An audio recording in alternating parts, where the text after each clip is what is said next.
Need a quick card idea that you can make multiples of? Hi, I'm Jessica Taylor from Ink It Up with Jessica, and in this video, I'm going to show you how to make 16 quick cards from one sheet of 12 by 12 patterned paper. You'll want to start by cutting your pretty paper into 3 by 3 squares.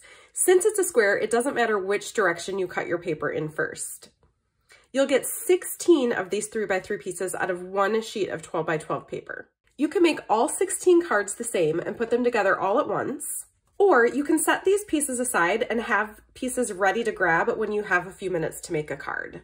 All of your cards can be the same, or each one can be different. I like to layer my 3 by 3 pieces onto a piece of 3 1/4 inch by 3 1/4 inch cardstock. For this card, I'm using Poppy Parade. And I love that Stampin' Up! Tells me exactly what colors coordinate with their designer series paper, because otherwise I am very color challenged. So if you want to know the colors that go with your Stampin' Up! Papers, just flip over the pack and it tells you right on the back.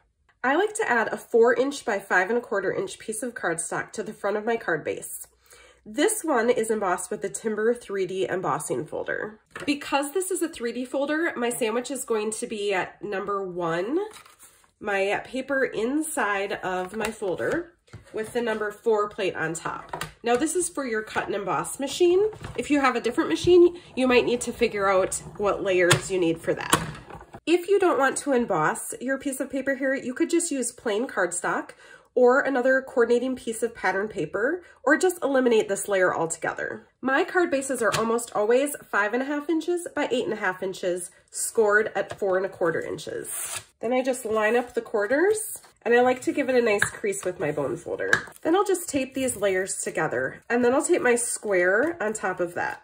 I tend to place my square towards the top of the card, centered here, but you could put it anywhere on your card front that you'd like. For the greeting, I like to use a 1/2 inch strip of white cardstock with one end banner cut. And when you use the banner's pick-a-punch, I find it easiest to cut your banner first and then stamp your greeting. So flip your punch over, push the tab down to open up your punch, and then you'll take your 1/2 inch strip and just slide it in here. This one is a little bit more than 1/2 inch, I can tell. So I'm just gonna make sure that it's centered in between the lines here. If you cut it exactly 1/2 inch, it'll fit perfectly in the groove. And that will give you a nice banner cut end. Then I'm gonna use Poppy Parade ink to stamp my happy birthday greeting. This stamp is from the Art Gallery stamp set, and it has a bunch of greetings that are perfect for your 1/2 inch strips. So I'll just ink up my stamp and then stamp it towards the end that is already banner cut. Perfect. Then I'll just use my paper cutter to trim off the end. I have a ton of these 1/2 inch strips to use for greetings because of how I cut white cardstock for the insides of my cards. I have a quick video showing you how to do that, and I'll link it here. So then I'll just add adhesive to the back of my greeting strip and plop that right on my card. You could also pop this up with dimensionals if you'd like. Did this video help you? Please give it a thumbs up and subscribe for more card making videos.